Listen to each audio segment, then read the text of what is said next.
नमस्कार, घड़ी में 9 बज गए हैं। वक्त हो गया है आपके favourite morning prime time show 9 बज गए का। आपके साथ हूं मैं नेहा बाथम। अगले 1 घंटे तक हम आपके साथ यूं ही बने रहेंगे। हफ्ते का पहला दिन है, वीकेंड की छुट्टियों में अगर आप खबरों से दूर हो गए हैं तो अगले 1 घंटे तक हर वो खबर आपके सामने होगी जिसका सीधा सरोकार आपसे है। लेकिन हमेशा की तरह बुलेटिन की शुरुआत करने से पहले झलकियां आपको दिखा देते हैं। खबरें रफ्तार से भी होंगी और विस्तार से भी। और सबसे पहले बात होगी बिहार के कई जिलों में कैसे बाढ़ से बुरा हाल है, पानी के थपेड़ों से गिर गया है स्वास्थ्य केंद्र। साथ ही दिल्ली से यूपी तक कोरोना पाबंदियों से राहत की नई किश्त आई है। यूपी में खुल गए हैं स्टेडियम्स और सिनेमा हॉल। साथ ही लॉकडाउन खत्म होते ही हिमाचल की टॉय ट्रेन में रौनक लौट आई है। वर्ल्ड हेरिटेज कालका शिमला रेलवे ट्रैक पर सैलानी ले रहे हैं टॉय ट्रेन का मजा। और ठीक आधे घंटे बाद यानी कि सुबह 9:30 बजे 100 शहर 100 खबर। तो सबसे पहले बात होगी किस तरीके से संघ प्रमुख के बयान से अब हलचल है, जिस पर AIMIM के नेता असदुद्दीन ओवैसी ने निशाना साधा है। ओवैसी ने कहा है कि ये हम आपको बताएंगे, लेकिन पहले आपको दिखा देते हैं मोहन भागवत ने क्या कुछ कहा था। जिस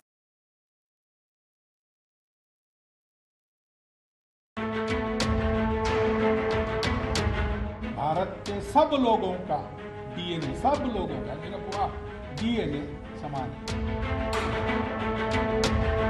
लिंचिंग करने वाले ये हिंदुत्व के खिलाफ जा रहे हैं।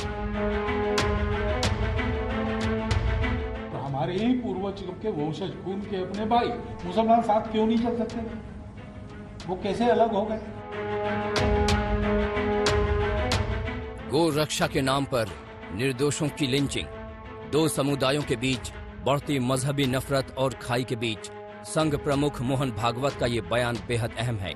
संघ प्रमुख ने साफ कह दिया कि लिंचिंग करने वाले आतताई हैं, हिंदुत्व के खिलाफ जा रहे हैं। सब प्रकार के लोग हैं।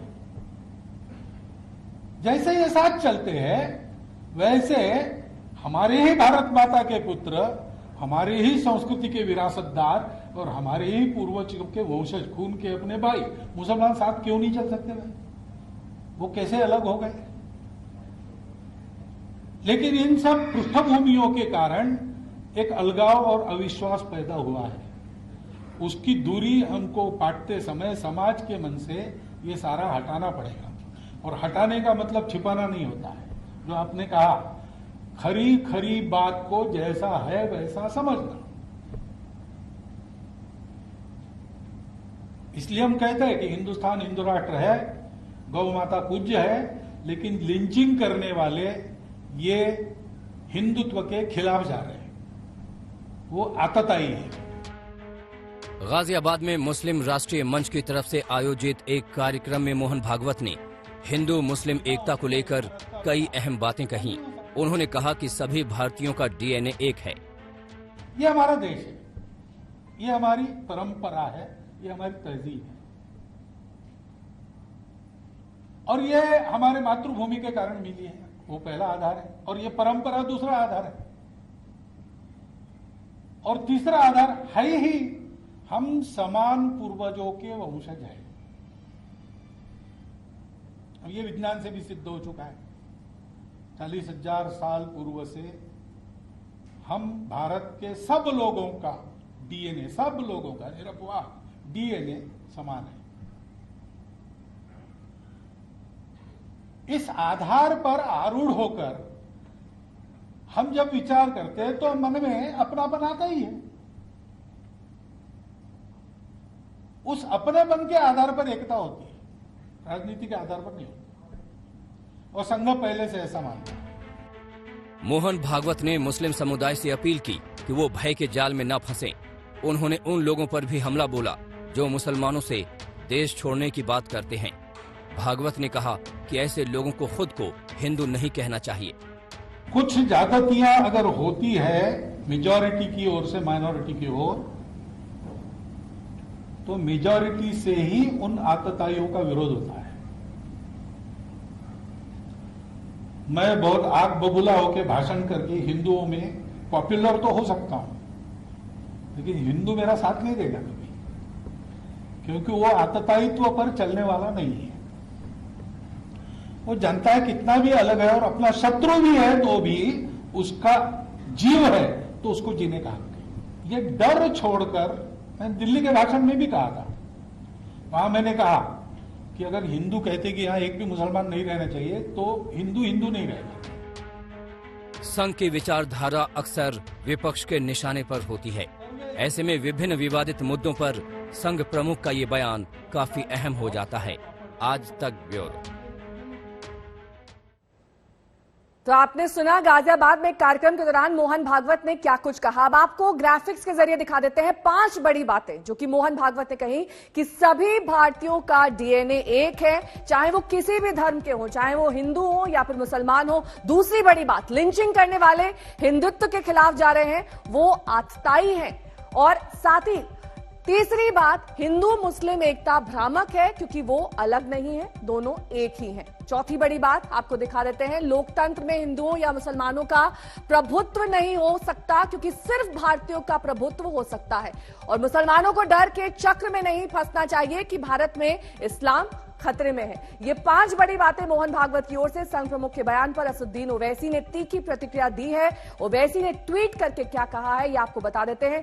आरएसएस के भागवत ने कहा, लिंचिंग करने वाले हिंदुत्व विरोधी इन अपराधियों को गाय और भैंस में फर्क नहीं पता होगा, लेकिन कत्ल करने के लिए जुनैद, अखलाक, पहलू, रगबर, अलीमुद्दीन के नाम ही काफी थे। ये नफरत हिंदुत्व की देन है। इन मुजरिमों को हिंदुत्ववादी सरकार की पुष्ट पनाह ही हासिल है। केंद्रीय मंत्री के हाथों अलीमुद्दीन के कातिलों की गुलपोशी हो जाती है। अखलाक के हत्यारे की लाश पर तिरंगा लगाया जाता है। आसिफ को मारने वालों के समर्थन में महापंचायत बुलाई जाती है, जहां भाजपा का प्रवक्ता पूछता है कि क्या हम मर्डर भी नहीं कर सकते। कायरता, हिंसा और कत्ल करना गॉडसे की हिंदुत्व वाली सोच का अटूट हिस्सा है। मुसलमानों की लिंचिंग भी इसी सोच का नतीजा है। तो आरएसएस के वरिष्ठ प्रचारक इंद्रेश कुमार ने भी संघ प्रमुख के बयान पर प्रतिक्रिया जाहिर की है। उन्होंने कहा कि हम सब परंपराओं से एक हैं, नेताओं से वोट बैंक पॉलिटिक्स से ऊपर उठकर काम करना चाहिए। जो मूल विषय है कि हम पूर्वजों से साझे हैं, परंपराओं से साझे हैं और देश से साझे हैं। मिलकर चलेंगे तो प्रगति करेंगे, बंटकर चलेंगे तो विनाश होगा। इसलिए वोट बैंक पॉलिटिक्स से ऊपर उठकर और सबको साथ लेकर चलना और सबने साथ मिलकर चलना, यह देश की सदा जरूरत रही। और अब बात बिहार की सियासत की। बिहार के लिए आज बड़ा दिन है क्योंकि आज आरजेडी की स्थापना का रजत जयंती समारोह है और इस मौके पर लालू प्रसाद यादव वीडियो कॉन्फ्रेंसिंग के जरिए पार्टी कार्यकर्ताओं को संबोधित करेंगे। लालू का यह संबोधन इसलिए भी अहम है क्योंकि चुनाव के दौरान पार्टी ने पोस्टर से उनकी तस्वीर हटा ली थी। दूसरा अहम घटनाक्रम रामविलास पासवान की जयंती पर चिराग पासवान की आशीर्वाद यात्रा का है। पार्टी के 2 फाड़ होने के बाद इसे चिराग का शक्ति प्रदर्शन माना जा रहा है। राजनीतिक पंडितों के मुताबिक ये 2 घटनाएं बिहार की राजनीति के आगे दशा और दिशा तय कर सकती है।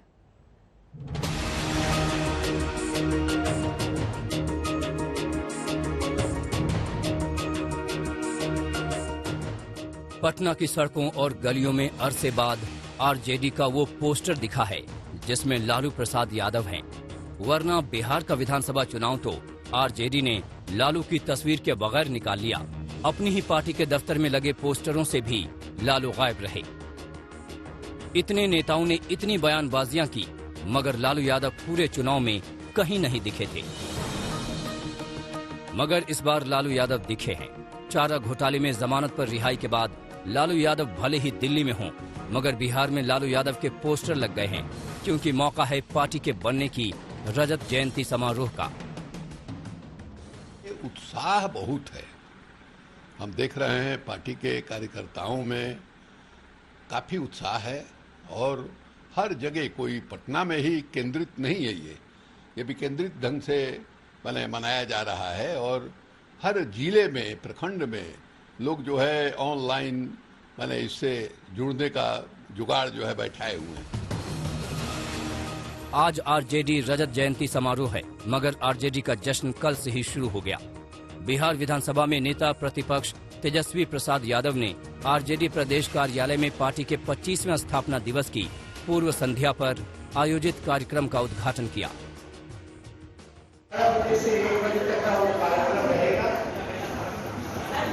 और कल के कार्यक्रम का जो उद्घाटन जो होगा वो आदरणीय लालू जी उद्घाटन करने जा रहे हैं।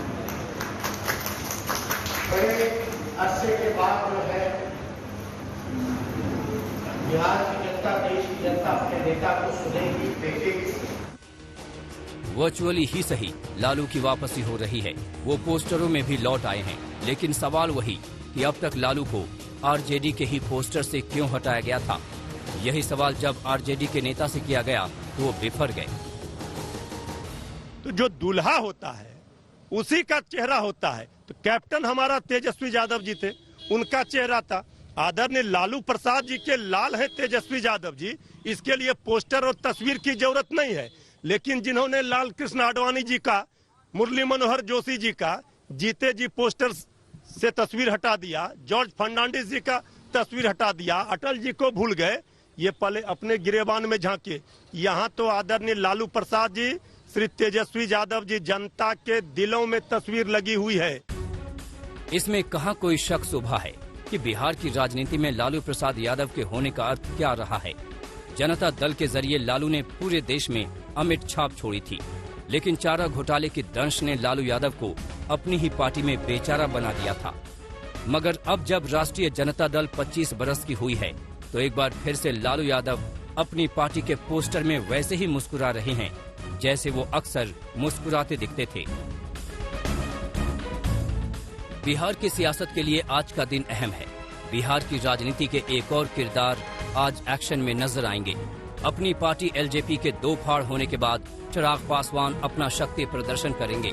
अपने पिता रामविलास पासवान की जयंती पर आज चिराग आशीर्वाद यात्रा निकाल रहे हैं। इस यात्रा के जरिए चिराग जहां रामविलास पासवान की विरासत पर अपना दावा पुख्ता करेंगे, तो वहीं सहानुभूति बटोरने के साथ अपनी शक्ति का भी प्रदर्शन करेंगे। गौरतलब है कि पिछले दिनों रामविलास पासवान के भाई पशुपति पारस की अगुवाई में 5 सांसदों ने एलजेपी में बगावत कर दी। इस जंग में फिलहाल चिराग अकेले नजर आ रहे हैं। एक तरफ चिराग पासवान आशीर्वाद यात्रा निकाल रहे हैं, तो दूसरी तरफ पशुपति पारस भी पार्टी दफ्तर में सुबह 11 बजे रामविलास पासवान की जयंती पर कार्यक्रम में शिरकत करेंगे। यानी पासवान की जयंती पर पार्टी और परिवार का 2 गुट अपने अपने हिसाब से शक्ति प्रदर्शन करेगा। कुल मिलाकर आज का दिन बिहार की सियासत के लिए महत्वपूर्ण है। एक तरफ आरजेडी के स्थापना दिवस के बहाने लालू की वापसी और दूसरी तरफ चिराग का आशीर्वाद यात्रा। यकीनन इन दोनों घटनाक्रम पर सीएम नीतीश कुमार और बीजेपी दोनों की नजर होगी। रोहित कुमार सिंह, पटना, आज तक। और बिहार के बाद अब बात उत्तर प्रदेश की करेंगे, जहां अगले साल विधानसभा चुनाव होने हैं। यहां ओवैसी और सीएम योगी के बीच दिलचस्प जुबानी जंग देखने को मिली। ओवैसी ने कहा कि 2022 में योगी को सीएम नहीं बनने दूंगा, तो योगी बोले अगली बार भी यूपी में बीजेपी की बम्पर जीत होगी। इंशाअल्लाह दोबारा योगी को उत्तर प्रदेश का मुख्यमंत्री नहीं बनने देंगे, नहीं बनने देंगे। उन्होंने कहा नहीं आने देंगे, तो बीजेपी इस बात को कहेगी कि बीजेपी 2022 में आकर के रहेगी। अंदर की बात बताया है साक्षी महाराज। सारे विरोधी एक साथ मिल जाए तो भी भाजपा ही 300 से ज्यादा सीट जीत करके सरकार में। बैरिस्टर असदुद्दीन ओवैसी ने योगी की ओर चट चुनौती फेंकी तो आदित्यनाथ ने भी उसे पट स्वीकार कर लिया। देश के सबसे बड़े सूबे उत्तर प्रदेश में विधानसभा चुनाव अभी कम से कम 7 से 8 महीने दूर हैं, लेकिन उसकी स्क्रिप्ट अभी से लिखी जानी शुरू हो गई है। पूरी कहानी कुछ यूं है। दरअसल एआईएमआईएम अध्यक्ष असदुद्दीन ओवैसी ने बिहार और बंगाल के बाद अब उत्तर प्रदेश में भी अपनी सियासी महत्वाकांक्षा की जड़ों को फैलाने का फैसला कर लिया है। लिहाजा 100 सीटों पर लड़ने का ऐलान तक कर दिया, लेकिन अपनी राजनीतिक हसरतों को पूरा करने के लिए उन्होंने सत्ताधारी पार्टी और सत्ताधारी मुख्यमंत्री को ही सबसे बड़ी चुनौती दे डाली। बयान जरा चौंकाने वाला है, लेकिन आज तक के एक्सक्लूसिव इंटरव्यू में सीएम योगी ने बड़ी सहजता से कहा कि हमें चैलेंज कबूल है, कबूल है, कबूल है। इंशाअल्लाह दोबारा योगी को उत्तर प्रदेश का मुख्यमंत्री नहीं बनने देंगे, नहीं बनने देंगे। अगर हमारे हौसले बुलंद रहेंगे, मेहनत करेंगे तो सब कुछ होगा इंशाअल्लाह ताला। मगर हमारी कोशिश यही है कि दोबारा उत्तर प्रदेश में बीजेपी की सरकार ना बने। बड़े नेता हैं, देश के अंदर प्रचार करते हैं, उन्हें एक समुदाय विशेष का विशेष समर्थन प्राप्त है। उनके इस चैलेंज को हम स्वीकार करते हैं। उन्होंने कहा नहीं आने देंगे तो बीजेपी इस बात को कहेगी कि बीजेपी 2022 में आकर के रहेगी। हर हाल में भारतीय जनता पार्टी की ही सरकार यूपी में बनेगी, इसमें कोई संदेह किसी को नहीं होना चाहिए। आपने ओवैसी और योगी दोनों को सुना, सुनकर अंदाजा लगा लिया होगा कि 2022 के चुनाव में घमासान कितना बड़ा होगा। ओवैसी उत्तर प्रदेश में 100 सीटों पर ताल ठोक रहे हैं। बिहार चुनाव में उनकी पार्टी का प्रदर्शन उम्मीद से दोगुना रहा है और उसी के दम पर ओवैसी अब योगी को ही बेदखल करने की बात कर रहे हैं। तो दूसरी ओर उत्तर प्रदेश जिला पंचायत अध्यक्ष चुनाव में बम्पर जीत के बूते योगी किसी चुनौती को दमदार मानते ही नहीं। यूपी में ओवैसी को उज्जवल भविष्य इसलिए भी दिख रहा है क्योंकि यहाँ बंगाल की तरह उनके सामने भाषा की कोई अड़चन नहीं है। यूपी के बड़े हिस्से में एआईएमआईएम का कैडर तैयार हो चुका है। यूपी के पंचायत चुनाव में एआईएमआईएम समर्थित 22 उम्मीदवार जिला परिषद का चुनाव जीत चुके हैं, जबकि 50 सीटों पर वो दूसरे स्थान पर रहे। ओवैसी को पूर्वांचल की मुस्लिम बहुल सीटों में फायदा हो सकता है। जातियों पर प्रभाव रखने वाली छोटी छोटी पार्टियों का साथ भी ओवैसी के लिए फायदेमंद हो सकता है। ओवैसी को ये भी लगता है कि किसान आंदोलन और ब्राह्मणों की तथाकथित नाराजगी भी योगी को नुकसान पहुंचा सकती है। ओवैसी के मंसूबे बेशक आसमान छू रहे हों, लेकिन योगी का चैलेंज को स्वीकार करने के पीछे भी वजहें कम नहीं। सबसे ताजा सबूत है यूपी जिला पंचायत अध्यक्ष चुनाव के नतीजे, जहां 75 सीटों में से 67 सीटों पर बीजेपी का कब्जा रहा। और तो और हैदराबाद म्युनिसिपल चुनाव में भी योगी के प्रचार ने ओवैसी के गढ़ में कमल खिलाने को मजबूती दी। 2019 लोकसभा चुनाव में भी यूपी में बीजेपी का दमदार प्रदर्शन रहा और यूपी में बड़े विपक्षी दलों के बीच आपसी खींचतान भी योगी को फायदा पहुंचा सकती है। अब ओवैसी ने चुनौती का पासा तो फेंक दिया है और योगी ने अपनी चाल भी बता दी है, लेकिन इसका असल नतीजा 2022 चुनाव में ही दिखेगा। पता चलेगा किस में कितना है दम। लखनऊ से कुमार अभिषेक के साथ आज तक ब्यूरो। यूपी के बाद अब बात पश्चिम बंगाल की करेंगे, जहां पर बीजेपी और टीएमसी में हिंसक झड़प रुकने का नाम नहीं ले रही है। बांकुरा में देर शाम दोनों पार्टी के कार्यकर्ताओं में हिंसक झड़प हुई। मारपीट के दौरान बीजेपी के 6 और टीएमसी के 4 कार्यकर्ता गंभीर रूप से घायल हुए। दरअसल सोनामुखी में बीजेपी ने एक कार्यक्रम का आयोजन किया था। बीजेपी का आरोप है कि कार्यक्रम को बंद कराने के लिए टीएमसी के गुंडे वहां पहुंच गए और मारपीट शुरू कर दी। हालांकि टीएमसी ने सभी आरोपों को निराधार बताया।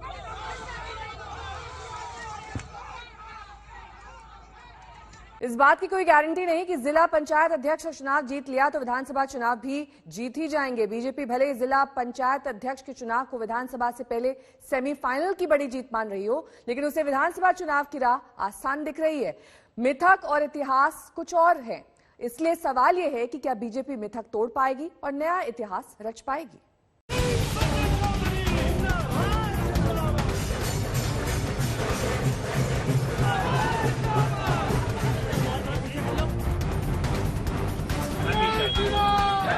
जिला पंचायत अध्यक्ष के चुनाव में बम्पर जीत से क्या बीजेपी के लिए 2022 के हर ब्रेकर हट गए हैं और क्या जीत का रास्ता साफ हो गया है? इस पर सवाल इसलिए है क्योंकि जिला पंचायत अध्यक्ष के चुनाव का ट्रैक रिकॉर्ड कुछ ऐसा है कि इस चुनाव को जीतने वालों के लिए विधानसभा चुनाव अच्छे साबित नहीं होते। कम से कम पिछले 2 उदाहरण ऐसे हैं। 2011 में मायावती की सरकार में बीएसपी के 60 से ज्यादा जिला पंचायत अध्यक्ष बने थे, लेकिन 2012 का चुनाव मायावती हार गईं और अखिलेश यादव सत्ता में आ गए थे। इसी तरह 2016 में जब अखिलेश यादव की सरकार थी तो समाजवादी पार्टी ने जिला पंचायत अध्यक्ष के चुनाव में करीब 64 सीटें जीती थीं, लेकिन 2017 के चुनाव में वो हार गए।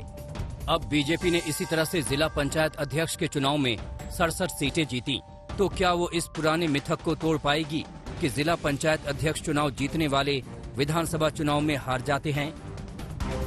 हर एक दल को अपनी रणनीति बनाने का, अपने गठबंधन करने का पूरा अधिकार है। वे अपना गठबंधन करेंगे। भारतीय जनता पार्टी अपने सहयोगियों के बल के साथ मिलकर के अपने मूल्यों और अपने निश्चित जो हमारे संकल्प हैं उन संकल्पों के साथ आगे बढ़ेगी और 2022 में प्रचंड बहुमत के साथ फिर से सरकार उत्तर प्रदेश के अंदर बनाएगी। जिला पंचायत अध्यक्ष के चुनाव का कुछ भी इतिहास रहा हो, बीजेपी यही मानकर चल रही है कि इस चुनावी जीत से उसकी 2022 की राह आसान हो गई है। ऐसा इसलिए है क्योंकि अगर बीजेपी को ग्राम प्रधान के स्तर से लेकर जिला पंचायत सदस्य और जिला पंचायत अध्यक्ष तक का समर्थन रहेगा तो आने वाले चुनाव में इसका सियासी फायदा जरूर मिलेगा। जिस तरह से बीजेपी ने 67 जिलों में अध्यक्ष पद का चुनाव जीता है और बीजेपी के कैंडिडेट्स को कुर्सी मिली है, उसमें अब गांव स्तर से जिला स्तर तक बीजेपी का बोलबाला रहेगा। 100 में लड़े चाहे 403 में लड़े, मैंने कहा कि 100 में 60 हमारा, बाकी में बंटवारा। वो जो भी है वो 40% के अंदर है और 40% में भी बहुत जगह हमारा लगातार समर्थन बढ़ रहा है और उसमें से भी बहुत बड़ी संख्या में वोट भाजपा को 2022 के विधानसभा चुनाव में मिलेंगे, 24 में मिलेंगे और सारे विरोधी एक साथ मिल जाएं तो भी भाजपा ही 300 से ज्यादा सीट जीत करके सरकार बनेगी। बीजेपी के लिए यूपी की इस जीत के बड़े मायने इसी से समझे जा सकते हैं कि छोटे बड़े नेता से लेकर गृह मंत्री और प्रधानमंत्री तक ने इस जीत की बधाई दी है, क्योंकि ये सिर्फ पंचायती अध्यक्ष की जीत नहीं है बल्कि बीजेपी इसे पूरी पार्टी सरकार की जीत के तौर पर पेश कर रही है और इसी में 2022 के लिए पावर डोज देख रही है।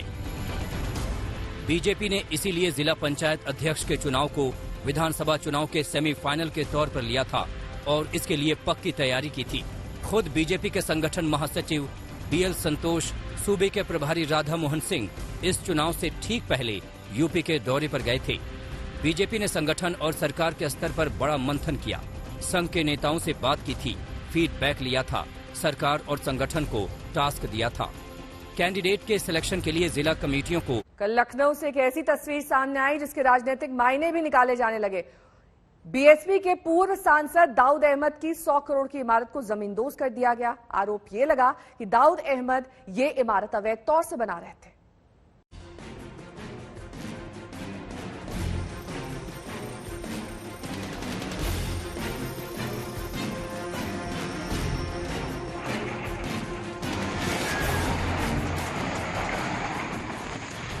करोड़ की इमारत मिनट के 100वें हिस्से में ही जमींदोज हो गई।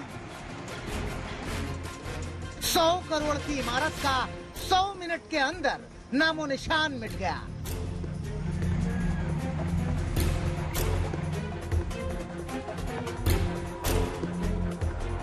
सौ करोड़ की इमारत पर चल गया सरकारी bulldozer.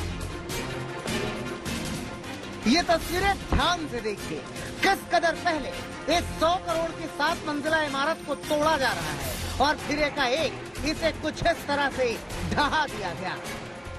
Ancient monuments, archaeological sites and remains rules 1959 के नियम 38(2) के अंतर्गत एक आदेश पारित किया गया है, जिसमें लखनऊ में स्थित एक संरक्षित स्मारक रेजिडेंसी के जो संरक्षित क्षेत्र है उसके भीतर, उसके विनियमित क्षेत्र के भीतर एक निर्माण किया गया है, जिसकी एनओसी एसआई से नहीं ली गई है। अब इस इमारत को ढहाने के पीछे की खबर जान लीजिए। ये इमारत बीएसपी के पूर्व सांसद दाऊद अहमद की है। लखनऊ में रिवर बैंक कॉलोनी के पीछे दाऊद अहमद ये 7 मंजिला इमारत बनवा रहे थे। आरोप था कि ये निर्माण अवैध था। ये इमारत कुछ घंटे पहले तक करोड़ों रुपए की लागत से खड़ी थी। 5 मंजिला इसमें फ्लैट बनाए गए थे, नीचे बेसमेंट था। लेकिन आर्कियोलॉजिकल सर्वे ऑफ इंडिया ने रिपोर्ट दी कि इस इलाके में किया गया निर्माण अवैध है, लिहाजा एलडीए और स्थानीय पुलिस की मदद से यहां पर कार्रवाई की गई इस बिल्डिंग को गिराने की। इस बिल्डिंग को गिराने के लिए इलाहाबाद से विशेषज्ञों की टीम आई। कहीं ना कहीं प्रशासनिक अमले ने यह संदेश देने की कोशिश की है कि अगर रसूख के दम पर कोई भी अवैध निर्माण होगा और जांच रिपोर्ट में वो निर्माण अवैध साबित होगा तो उसको जमींदोज करने में कोई गुरेज नहीं होगा। आरोप ये भी था कि भारतीय पुरातत्व सर्वेक्षण के नियमों को दरकिनार करके इस इमारत का निर्माण कराया जा रहा था। आरोपों के मुताबिक पुरातत्व विभाग इस बात से नाराज था। अक्टूबर 2018 में ही दाऊद अहमद को पुरातत्व विभाग ने नोटिस भेजा था, लेकिन दाऊद ने नोटिस को दरकिनार कर दिया था। इसके बाद से लगातार दाऊद अहमद को नोटिस मिलता रहा, लेकिन उन्होंने ना तो नोटिस का जवाब दिया, ना ही निर्माण कार्य को रोका। आखिरकार प्रशासन का बुलडोजर इस इमारत पर चल गया। जिस पोकलैंड मशीन से इमारत को ध्वस्त किया जा रहा था वो खुद भी इसकी चपेट में आ गई। बताया जा रहा है कि इसमें बैठा ड्राइवर भी कुछ देर के लिए इसमें दब गया था, लेकिन समय रहते उसका रेस्क्यू कर लिया गया। आरोपों के मुताबिक दाऊद अहमद ने यह इमारत संरक्षित स्मारक रेजिडेंसी के पास प्रतिबंधित क्षेत्र में बना रहे थे, बगैर किसी नियम कानून को माने। लेकिन अब प्रशासन की क्रेन इस पर चल चुकी है और ये इमारत जमींदोज हो चुकी है। आपको बता दें कि योगी सरकार में अवैध निर्माणों पर ताबड़तोड़ बुलडोजर चल रहे हैं। बाहुबली मुख्तार अंसारी हो या अतीक अहमद जैसे लोगों के अवैध निर्माण पर भी सरकारी बुलडोजर लगातार चल रहा है। शुरुआत करेंगे कोरोना से जुड़े संक्रमण के आंकड़ों के साथ। दरअसल आंकड़ों में लगातार कमी देखी जा रही है। अब आपको बता दें कि बीते 24 घंटे में 39,796 नए मामले सामने आए। हालांकि ठीक होने वालों का आंकड़ा बढ़ रहा है। बीते 24 घंटे में 42,352 मरीज कोरोना से ठीक हुए हैं। आंकड़ों में गिरावट। पिछले 24 घंटे में 42,352 लोग रिकवर हुए हैं।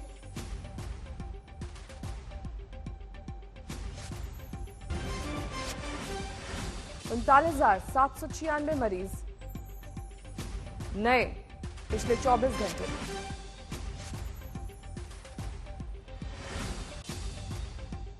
तो आज रामविलास पासवान की जयंती और इस मौके पर चिराग पासवान आशीर्वाद यात्रा निकाल रहे हैं। दिल्ली में अपने आवास पर चिराग ने रामविलास पासवान की तस्वीर पर पुष्प चढ़ाकर उन्हें याद किया। इस मौके पर उनके परिवार के लोग और समर्थक मौजूद थे। आज ही आशीर्वाद यात्रा निकाली जानी है। पिता रामविलास पासवान की जयंती है। प्रधानमंत्री नरेंद्र मोदी ने भी उन्हें ट्वीट के जरिए याद किया है।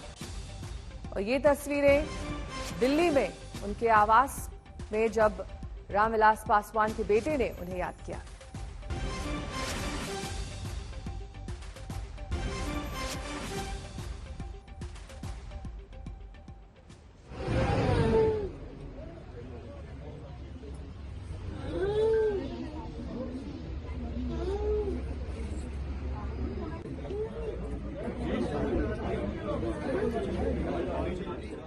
दिल्ली के आवास की तस्वीरें जहां पर रामविलास पासवान की तस्वीर के आगे पुष्प चढ़ाकर उनके बेटे चिराग पासवान ने उन्हें याद किया। साथ ही परिवार के और लोग मौजूद थे। आज के दिन रामविलास पासवान की जयंती है और ट्वीट भी किया है चिराग पासवान ने, जिसमें उन्होंने जिक्र किया है पारिवारिक कलेश का, उससे निपटने का और तमाम अन्य चुनौतियों का जो पिछले दिनों चिराग पासवान ने देखी।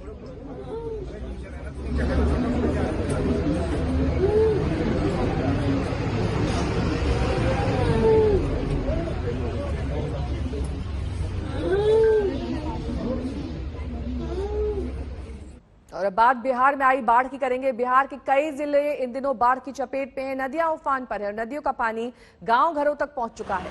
बाढ़ के पानी से दरभंगा जिले में एक स्वास्थ्य केंद्र की दीवार ढह गई। 6 तस्वीरें आपके सामने अलग अलग जिलों की।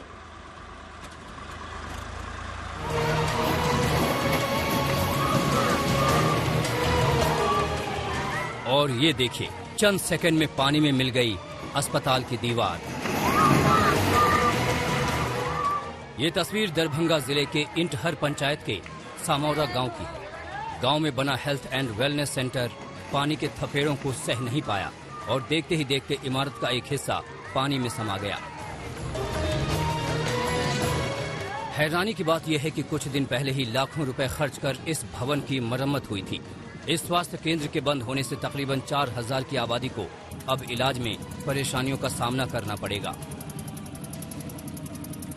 बाढ़ के पानी के कारण वो बिल्डिंग गिर गई। इसके लिए जो निर्माण कराया वो जिम्मेवार होंगे। हम लोग को तो इसमें कहीं कोई लेना देना नहीं है।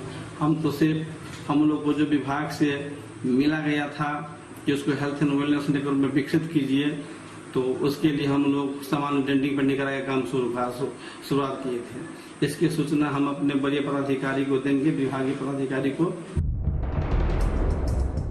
बिहार के दरभंगा जिले में बाढ़ का सालाना कहर शुरू हो चुका है। कमला बलान नदी का पानी अब अपनी सरहद लांघता हुआ गांव और घरों तक पहुंचने लगा है। सैलाब की ये तस्वीर कुशेश्वर स्थान की है। ये तस्वीर विचलित कर देने वाली है। अथाह पानी के बीच 2 लोग जिंदगी और मौत के बीच झूलते नजर आ रहे हैं। ये तस्वीर बिहार के सीतामढ़ी जिले के पश्चिम मझौरा बारापत की है। कल बाइक पर 2 भाई सड़क पार करने के दौरान पानी की लहरों में बह गए। एक भाई तो बच निकला, लेकिन दूसरा भाई लहरों से लड़ाई हार गया। बाढ़ के तेज बहाव के कारण मोटरसाइकिल सवार दो भाइयों का बाइक गिरने के कारण दोनों पानी में बह गए। एक ने किसी भी तरह अपना जान बचाया तैरकर, जबकि दूसरे को नहीं बचाया जा सका। दिल्ली के लोग भले ही मानसून के लिए तरस रहे हैं, लेकिन बिहार के कई इलाके बाढ़ से त्राही कर रहे हैं। बेतिया जिला के गांव की तस्वीर देख लीजिए। पानी से घर डूबा तो लोग मचानों पर जिंदगी बिता रहे हैं। बेतिया में लगातार हो रही बारिश से सिकरहना नदी तबाही मचा रही है। दर्जनों गांव जलमग्न हो गए हैं। दिन से मचान पर बैठल बानी सन, घर में से बहरा में पानी में हाथ टूट गई, केहू देखे सुने नहीं खेआ। ये रक्सौल का हाल है। बारिश और बाढ़ से जनजीवन अस्त व्यस्त हो गया है। रक्सौल अनुमंडल के रामगढ़वा ब्लॉक के 16 पंचायतों में आधी बाढ़ की चपेट में है। लोगों की जिंदगी नाव के सहारे चल रही है। मॉनसून का महीना हर साल बिहार के एक बड़े हिस्से में आपदा बनकर आता है। नदियों में उफान आता है और नदियों का पानी अपनी हदें तोड़कर गांव और शहरों में घुस जाता है। 6 तस्वीरों में आप बिहार में बाढ़ से आई आपदा देख सकते हैं। साल दर साल एक ही कहानी। आज तक ब्यूरो। तो एक तरफ बिहार बारिश से बेहाल है, तो वहीं दिल्ली एनसीआर में मानसून का इंतजार ही हो रहा है। मौसम विभाग का कहना है कि दिल्ली वालों के लिए ये इंतजार अभी और लंबा खिंच सकता है। एक दिन पहले राहत की बरसात और फिर धूप के साथ उमस वाली गर्मी। दिल्ली वालों के लिए मानसून अभी हफ्ते भर और दूर है। शनिवार को ही बारिश से हवाओं का रुख बदला जरूर है, लेकिन मानसून के दिल्ली पहुंचने में अब भी देरी है। मौसम विभाग का कहना है कि शनिवार से अरब सागर से नम हवाएं गुजरात, राजस्थान और दिल्ली पहुंचने लगेंगी, तब गर्मी से कुछ राहत मिल सकती है। राहत की मामूली फुहारों के बाद राजधानी दिल्ली और एनसीआर में एक बार फिर गर्मी का कहर जारी है और बारिश के बाद उमस तो और ज्यादा बढ़ गई है। आप देख सकते हैं कि किस तरह से तेज धूप निकल पड़ी है और साथ ही साथ मौसम विभाग का पूर्वानुमान ये भी कहता है कि लू से राहत तो मिलेगी, लेकिन मॉनसूनी बारिश के लिए अभी भी इंतजार करना होगा। मौसम विभाग का कहना है कि दिल्ली, पंजाब और हरियाणा में 7 जुलाई तक मानसून दस्तक नहीं देगा। 7 जुलाई के बाद बंगाल की खाड़ी से आने वाली हवाएं उत्तर भारत में पहुंचने लगेंगी। इसके बाद मानसून फिर सक्रिय होगा। 11-12 जुलाई को बंगाल की खाड़ी में कम दबाव का क्षेत्र भी बनेगा, जिससे कमजोर पड़े मानसून को ताकत मिलेगी। जो सबड्यूड रेनफॉल एक्टिविटी है नॉर्थ वेस्ट सेंट्रल इंडिया, वो अगले 7 दिन तक रहेगा। यानी फर्स्ट वीक ऑफ जुलाई में मानसून डेफिशिएंट रहेगा नॉर्थ वेस्ट इंडिया और सेंट्रल इंडिया में। और टुवर्ड्स 11 और 12 एक low pressure area bay of Bengal में डेवलप हो सकता है और इसके प्रभाव में धीरे धीरे मानसून रिवाइव होगा, मानसून विंड स्ट्रंगर होगा और second half of second week में नॉर्थ वेस्ट इंडिया में बारिश बढ़ने का उम्मीद किया जा रहा है। दिल्ली एनसीआर में पिछले कुछ दिनों से जबरदस्त गर्मी पड़ रही थी। पारा 43 डिग्री के पार तक पहुंच गया था। दिन निकलते साथ ही गर्मी का सिलसिला शुरू हो जाता था और रात ढलने के बाद भी राहत नहीं मिल रही थी। मौसम विभाग ने इस बार दिल्ली के लिए 15 दिन पहले मानसून आने का अनुमान जताया था, लेकिन 15 दिन बाद भी बादल दिल्ली से दूर दूर हैं। मौसम विभाग का कहना है कि पूर्वी दिशा से आने वाली नमी वाली हवाओं को पाकिस्तान से आने वाली पश्चिमी हवाएं रोक रही हैं। इसीलिए दिल्ली को मानसून के लिए लंबा इंतजार करना पड़ रहा है। दिल्ली के साथ हरियाणा, पंजाब, चंडीगढ़, उत्तरी राजस्थान और पश्चिमी यूपी के इलाके भी इसी वजह से जबरदस्त लू की चपेट में हैं। यहाँ भी मानसून पिछले 2 हफ्तों से अटका हुआ है। एक तरफ बिहार, झारखंड और पूर्वी उत्तर प्रदेश में बादल जमकर बरस रहे हैं, वहीं दिल्ली और आसपास के इलाकों में लोग बारिश की उम्मीद लगाए बैठे हैं। दिल्ली से राम किंकर सिंह के साथ आज तक ब्यूरो।